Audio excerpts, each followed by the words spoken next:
Let's go. Now. Hello. 3. Pretty much. Get set. Verbal diarrhea.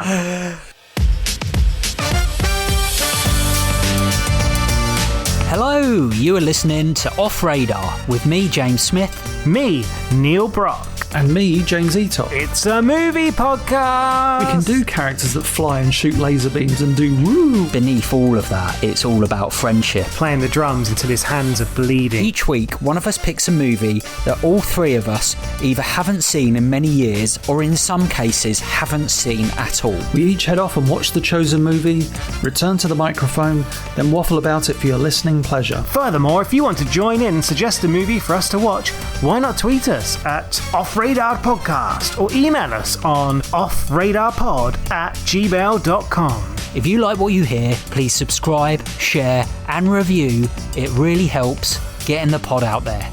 For now, strap in, turn the volume up and let's go Off Radar. I think you need to turn off Eatock's camera already. Here we are again on Off Radar, and it's with me, James Smith, James Eatock. Hello. And Neil Brock. Hello. And there we go. We call Nige. Always need to say that, just so you Hello again. Who you're talking about. And this week we are talking about The Trial of the Chicago 7, which came out in 2020 and was on Netflix. First of all, had any of us seen this before? No. No, me neither. So none of us had seen this film. We went away and watched it, and now we're going to chat and review it, hopefully. Wax lyric. Yeah, and if you haven't seen it, maybe stop this now, go away and watch it. And as we're recording this, yesterday, the Oscars, or 2 days ago, the Oscars happened, and Sacha Baron Cohen was nominated for Best Supporting Actor in the this film. He didn't win, but you got my hopes up, Smith. you were like the juicy dangler. You got me all juiced up and left me dangling. Don't juice you. So anyway, so this film is written and directed by Aaron Sorkin. He wrote Social Network, he wrote Moneyball, A Few Good Men, The West Wing, and Steve Jobs' film. He's not actually directed many films, but he's written a lot of films. Did he do Studio something on the Sunset Strip with Matt Perry? I remember that. I'm sure that was him. Studio 60 on the Sunset Strip. Yeah. And he also the only other film like particularly well known that he's directed. Well, the only other film he's directed was Molly's Game. I don't know if you've seen that. It's about. No, it's like a film about, again, it's about a real life thing that happened. It's about sort of celebrities playing poker and kind of like gangsters, and I think the main person in it is the woman from Mad Men, Jessica Chastain, and it's got Idris Elba in, and it's half decent. It's worth a watch. But anyway, we're here to talk about Trial of Chicago 7. So.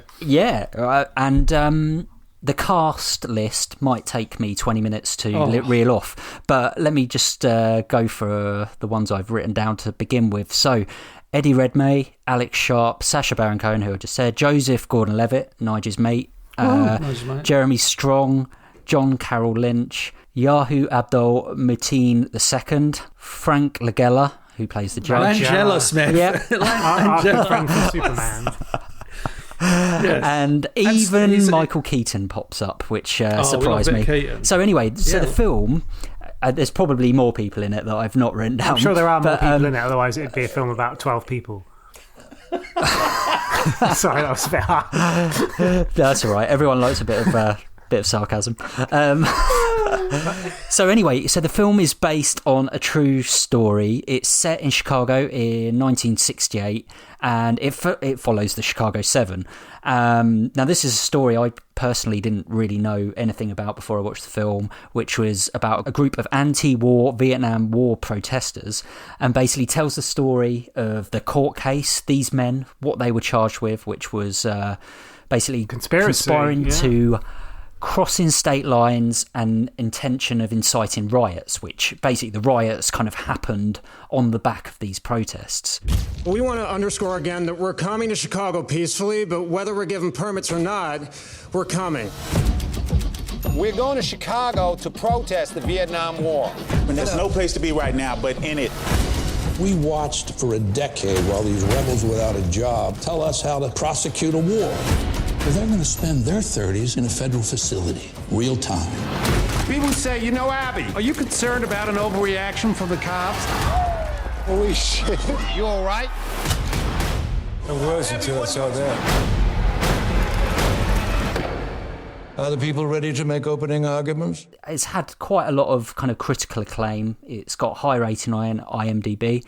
And like we've said, like, you know, Sacha Baron Cohen, who, you know, I've seen him in a couple of things. He's obviously awesome in Borat, and he was in The Spy, which is a Netflix series, I think, recently. And, you know, this was his chance, though, to prove that he can act, and boy, does he. At the defense table, Abby Hoffman, Jerry Rubin, Dave Dellinger, Rennie Davis, Lee Weiner, John Freund, Tom Hayden, and Bobby Seale. These defendants had a plan, and the plan was to incite a riot. I call this portion of the trial with friends like these. The film primarily takes place in the courtroom, as you see the trial, the literal trial of the Chicago 7. So we go back, we jump around a little bit, but primarily it's set in the trial. But then we get to see, as the film goes on, we get to see how the events unfolded, which is part of the genius of the way it's structured. Is you get the build up, then you get 5 months later, and it's talking about the riots that happened, and you're like, oh wow, so all that talk before, there's not going to be any riots, we're just going there for a peaceful protest. And it's like, wow, the riots happened, now we're going to get the trial. And as the trial happens, as part of the audience, you're also learning the events, and as we go on, the events and twists, dare I say, are just like so I'd say, yeah, the trial is what, you know, is a majority of the film.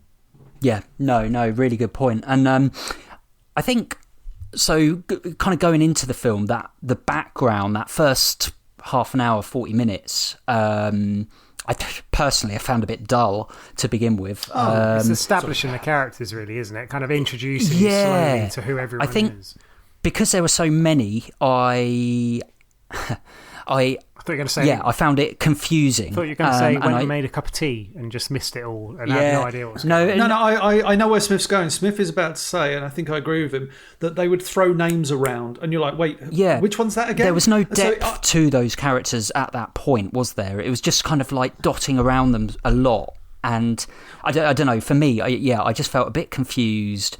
And I actually wasn't sure if I was going to like it at all, like that first build-up. However, saying all of that, you know, as soon as you get to the trial, which does happen fairly quickly, like it becomes a really engaging film. Like you say, Ito. So what we are treated to is almost like watching the trial as an audience member, which in the States is, you know, what they do. Like they've just done with the George Floyd case, and obviously very famously with the O.J. Simpson case. So you almost feel like you're part of that. And what it does extremely cleverly is it mixes comedy, drama, and then documentary footage together, and combines the three of them. And I didn't expect that to happen. After that first half an hour, I was like, oh, okay, this is going to be a pretty standard film. And then all of a sudden, like, you know, it's obviously written incredibly well, that you see this comedy and you're laughing, but then you're also seeing some incredibly shocking scenes. Like, for instance, you know, when the police are battering, like, the protesters. Someone from the crowd shouts. A guy somewhere in the crowd shouts. Someone in the crowd shouted. Take the hill! The street name for chloroacetone phenol is tear gas. And it's a fucking blowtorch. Your lungs, your skin, your eyes. Riot clubs? They're made out of the same wood they use for baseball bats.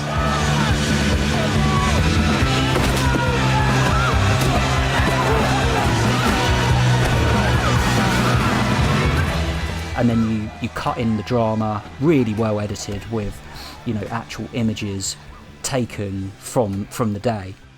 Nowhere more do you see that wonderful balance of comedy and kind of drama and absurdity than in those moments between Sacha Baron. I'm going to call him Sacha because it's easy to say. Sacha's character and Frank Langella's judge, because you know, Sacha will speak out, and the judge is like decreeing these ridiculous edicts and stuff, and the absurdity of his actions and his words. The riots were started by the Chicago Police Department. Sustained. Nobody objected. But I think, you bring out a really good point. The balance, I think, of comedy, drama, and even like the real life footage they use, which obviously based on real events they have access to, is fantastic. I actually thought the opening montage was one of the best openings I've ever seen in a film, because it was just, you saw like Martin Luther King, Robert Kennedy, and each one of them talked. You heard that gunshot because they were, awfully shot down.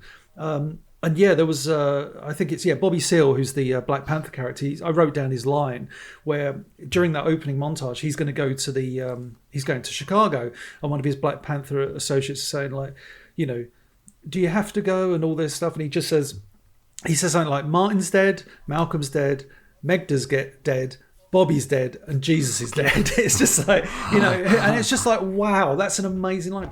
Martin's dead. Bobby's dead. Jesus is dead. They tried it peacefully. We gonna try something else. The balance between comedy and drama throughout the film is just, it's so good. And if one of those things went the other way, like if the comedy went too far, it would have taken away from actually what, there's some horrific scenes, like you just mentioned Black Panther guy. There's a scene in the film where he's taken out the room and like by the judges like instructions and beaten, and then but you don't see it, you just see everybody in the courtroom, because like we've already said, we are in the courtroom, we are almost like a juror, and all we do is hear it, and it's so shocking. And I didn't expect that level of shock to come out of a film where in the scene before, like I was laughing at, Sacha Baron Cohen's character, because he is, the massive kind of comic relief in it. At that same time, I really love the ensemble cast. Like, I really enjoyed how they grew into the film, and like I said to begin with, I wasn't invested, but by the end I was fully invested. You've got Eddie Redmayne, who plays, he's like the by the book kind of character, and he's you don't really like him throughout most of the film, because actually you feel like he's a bit of an outsider, but then he's trying his hardest basically not to be convicted. He's the one who's trying to be almost straight-laced, when you've got obviously a couple of hippies who are way out of it. You've got obviously the Black Panther who are just like, well, they're going to screw us whatever happens, and they're almost, the frustration is like palatable from throughout the film, I'd say, during the legal scene, but specifically with those characters. And then you've got kind of like the two puppets who are there simply to just be cleared so the rest of them can really get punished. Yeah, that bit's amazing. Yeah. When they're revealed, it's like, why are we even here? And it's like, because they need to let people off to feel good about themselves. It's like, holy cow. And then you've got like the Dillinger was his name? Was it? Everyone seems to get his name wrong in the film as well. Dave Dillinger, that's the it. conscientious objector, basically, and he's just like, he's like the dad. He's like, he doesn't do anything wrong ever. He's just like a nice guy. He's a Boy Scout leader, that kind of thing. Are they about to conquer Spain?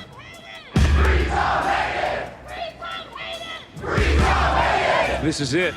It's time. We're not rushing the police. Tom doesn't want anyone hurt. We've got to turn this crowd around. There's too much momentum. We've got to turn them around and calm them down. What are we doing here? He's right. This is not safe. I know something about this, okay? Marshals, turn them around and slow them down. It's like the Alamo back here. Turn them around and bring them safely back to the park. We should be marching right up to them. I don't think they're gonna surrender, man. Keep it moving. Dave and I are gonna stay and make Tom's bail. Back to the park. I don't carry money. You? I do. I'm a grown man. Yeah, I wrote down in my notes, balance throughout tension and humour, which I thought was great. Even in the opening moments of the trial, when you've got Joseph Gordon-Levitt's character is like doing his opening, thing to the jury, and as he's talking, Frank Langella's judge just keeps interrupting, going, even though we have the same surname, we're not related. He's like, okay. Well, straight away. And then he just keeps... See, I'm doing what he does, interrupted, but straight away you realise like how disruptive this judge is going to be. If the prosecutor can't even get through their opening statement without him just jumping in with things that are so irrelevant and so just stupid. And again, like that word frustration, I think is huge for me. Like the frustration with this judge is just unbelievable. The Supreme Court... All right, that's enough. Where are you learning these things?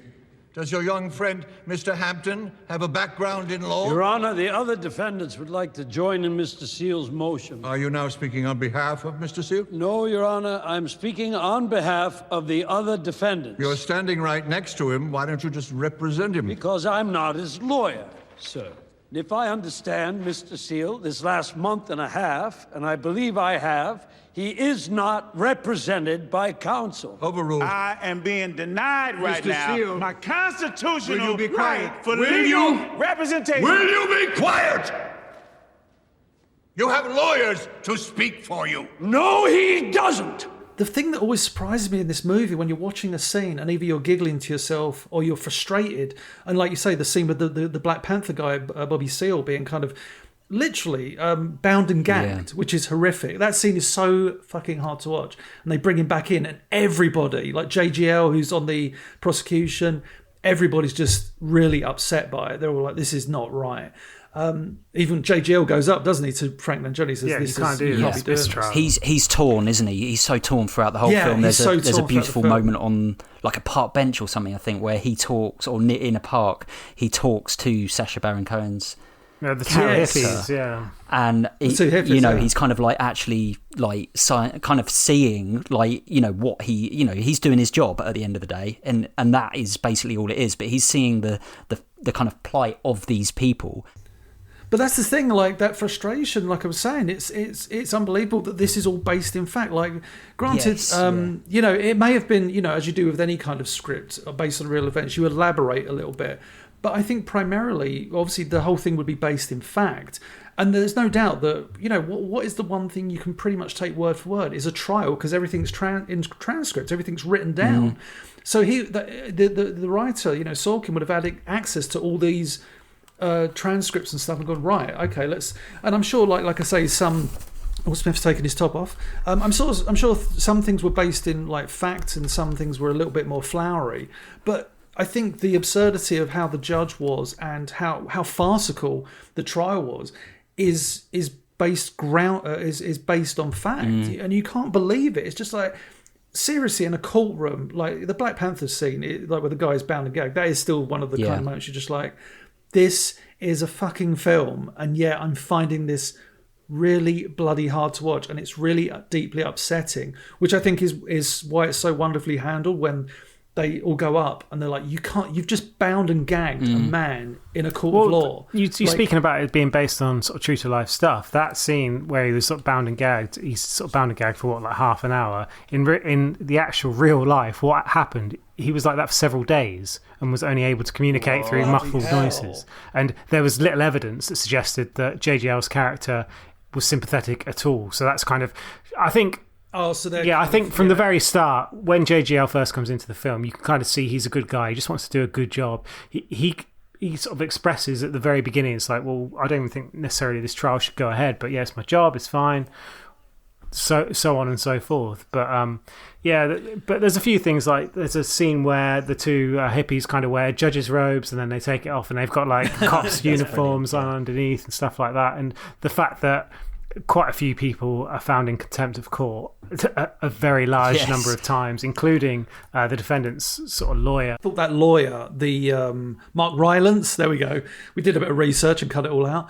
I thought his performance was fantastic in it. He's so good because he's a lawyer. He plays it by the book and stuff. But he, if you thought JGL was sympathetic to the defendant's plight, he is obviously he is for the he's for the defendants. He is, Mark Rylance's character is so kind of grounded with humanity. You really kind of feel his, out of everyone, I think in the whole film, you feel his frustration more than anybody, because he's in a courtroom, he's got a job to do. We've dealt with jury tampering, wiretapping, a defendant that was literally gagged. Get your hands off me. You're the first to suggest that I have discriminated against a black man. Then let the record show that I'm the second. What did you think then, Nigel? Well, I think for me, I've seen a hell of a lot of like law, sort of legal films, like To Kill a Mockingbird, In the Name of the Father, The Verdict, like even some that are a bit more sort of cartoony, like A Few Good Men or A Time to Kill as well.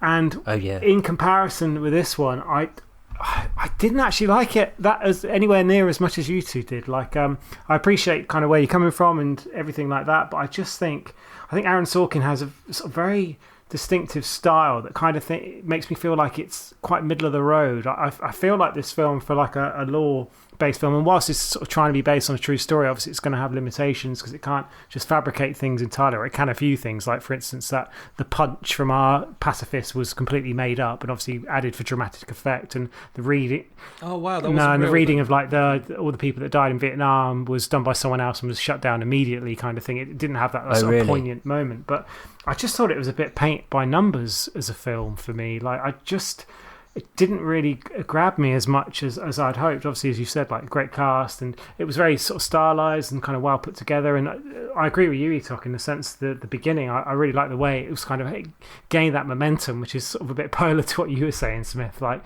just like the introduction of the characters and how it sort of cut in all the real life footage and obviously all the terrible things that had happened. To be honest, I didn't mean, you know, that beginning montage. I just meant the first 30 minutes in general.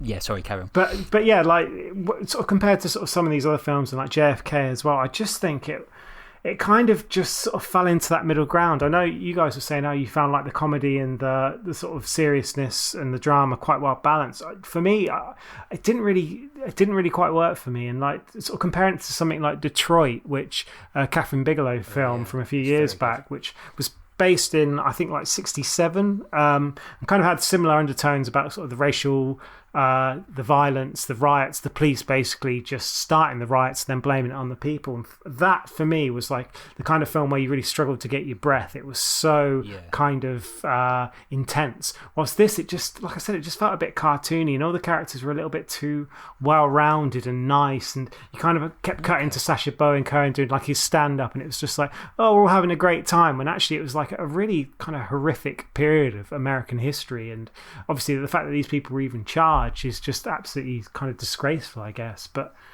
yeah, like, I will say, like, no, this isn't me like being overly defensive of the film or sensitive, but I think what you're picking up on there, the cartoon aspect, is true. But in defense of the Sacha Baron Cohen thing, is addressed where it's like he is making this trial more about him, and that comes later in the film where at some point they say, I can't remember which character says it, but it's like, you know, when this trial is over, I hope people remember what this was really about, as in it wasn't about us, it was about all the people that lost their lives in Vietnam, you know. And I think that's where you have those kind of stage performances to remind you that it's a bit of a show. Even like the camera at times is behind Sacha's character, so you're looking out.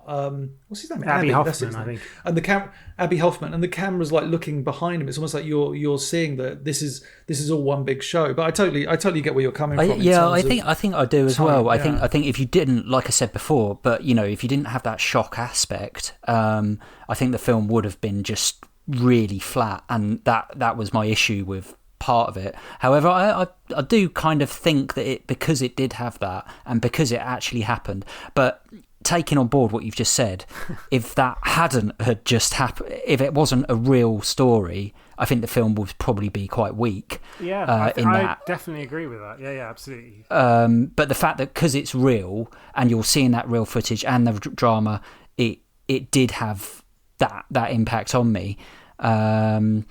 I've just watched too many episodes of like Quantum Leap and The Good Wife as well. I've seen every possible legal bloody scenario in existence, and I think this one, it's horrible to say. It almost seems a little bit bland, and because it is basically the whole thing is based around obviously the government being absolute arseholes, and obviously a judge just being incompetent and obviously far too sympathetic to the government and sort of forcing that through. So, do you think it would have been better as a documentary? Because I imagine there must be a documentary. Ooh, that's a good point. I mean, like, obviously you make a film to dramatise events, and to make a film, obviously you get talented actors to perform, and that's what a film is. But that's an interesting thing. What would you prefer, a documentary or a film? There's a film, The Central Park 5, and that's a really good documentary, really kind of a similar thing, but then they also dramatised it, which I've not even watched the dramatised version of. Oh, wow.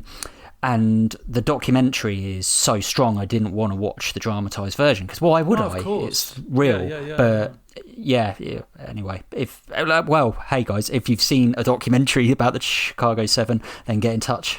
Email us on offradarpod, gmail.com, tweet us at offradarpodcast, and also let us know what you thought of it.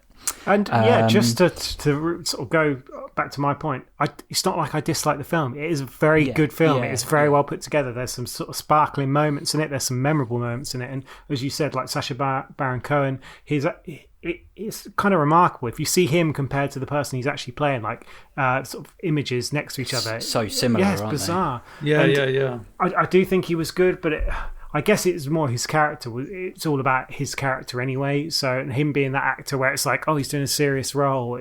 He's always going to come under a little bit of criticism for that. But I think he's very, very strong in it. And I think the whole cast is. I did love the whole cast is incredible. Yeah. I did love the dynamic stroke relationship between Eddie Redmayne and Sacha Baron Cohen's characters, because they're both, what I loved, I wrote it down, it's like, they have these confrontations throughout the movie, especially towards the end, and they've both got different means to the same end. They both want the same thing, but it's how they get there. And the irony of that is throughout the film is, and again, spoilers, you think that Sacha's character is like, oh, he's the hippie, he's the one that probably would more likely incite violence than Eddie Redmayne. And then almost like the twist in the film is a tape reveals that Eddie Redmayne is the one that technically incites the riot, because I love it, because he gets so passionate that he forgets to include one word in his thing where he says, he says, it's like spill blood, and he means to spill our blood or something along those lines. It's like if blood must flow, let them all see, let the world see. And when there's that moment of realization again, they're all in their base of operations, and there's a great scene, and it just shows the dynamic between he plays it so well, Eddie Redmayne. In that scene, and I mean, even in the whole film, I think his character goes on the biggest journey out of all of them, and the fact that he actually plays it quite a downbeat kind of, almost. You could forget he's in it for a lot of the film, and then at the end, I mean, you've kind of just said, Nige, that it didn't happen, which is a real shame, where he gets up and reads out the 5,000 names of the fallen men. But it happens in the films. But I mean, and you're like, okay, well, there you go. They've sprinkled some Hollywood on that bit, but at the time, I was like, oh yeah, that is the satisfying ending that the audience want. Master Sergeant James Warren Finzel, 36 years old. There will be order! James William Greenwood, 33 years old. My goodness, I thought this film, I don't know, I just thought it was fantastic from start to finish. I did. I say this about movies. Would I go back and watch this again? I think I would. And whilst it may not appear to be, and I don't think it is, it's one of the movies you have to see in a cinema. I'm kind of gutted that it wasn't in the cinema. I would love to have seen this on the big screen as a courtroom drama, because I just think there's so many aspects to it that are utterly gripping. But Aaron Sorkin, you mentioned A Few Good Men. I wrote it down in my notes, so obviously I must have done a little bit of research after. He wrote A Few Good Men, or did he direct wrote it? Yeah. He obviously knows his way around a courtroom drama, right? So, ratings. I'll kick this off. So for me, this was a pretty solid 7 out of 10. Not spectacular, but a very, very, it's a good film. I enjoyed it. I just personally, characters, because there were so many, I just wanted that a little bit more backstory to them. I wanted to get to know them that bit more. Okay, well, for me, I'm like, make real life more interesting. So I'm only going to give it 6 out of 10. Because whilst it's a well put together film that is enjoyable, unlike Mystery Talk, I don't think I'd go back and watch it again. But anyone could sort of watch this and have an enjoyable evening. So by all means, feel free. Thank you, Nige, for letting me go watch it. No, not you. Everyone except you. Oh, Nigel, man. Obviously, throughout this episode, I have professed my undying love for this movie. I see it has faults, and I really picked up on Nige kind of almost addressing its slightly cartoon-esque. Obviously, that's too strong a word, but that kind of frivolous storytelling devices. But that said, I would go for, it's quite the jump, 8.5. Oh wow! Yeah, Nice. I really bloody love this movie. I would happily watch it like tomorrow if I wasn't going out. Yeah, going out. Nice one. Going out, yeah. Bloody lad. But when we walked in here this morning, they were chanting that the whole world is watching. If we leave here without saying anything about why we came in the first place, it'll be heartbreaking. Last summer, why did you come to the convention? To end the war. We're giving them exactly what they want, a stage and an audience. Well, there you go. There was the trial of the Chicago 7, which is available on Netflix for you guys to watch, and let us know what you think of it. Why don't you get in touch by emailing us at offradarpod@gmail.com. You can tweet us at offradarpodcast. We're also on Facebook somewhere. And yeah, if you look at the website or the link in this description, you'll find all the contact information. Let us know what you thought of the film, and if you want us to review and chat about a film you love or hate or think is average, why don't you get in touch and let us know. Let us know what to watch next. Next week, we are discussing Gone Baby Gone, so be sure to watch that. It's a 2007 film directed and written by Ben Affleck and starring his younger brother, Casey Affleck. So yeah, watch that movie, and we'll see you next time on Off Radar.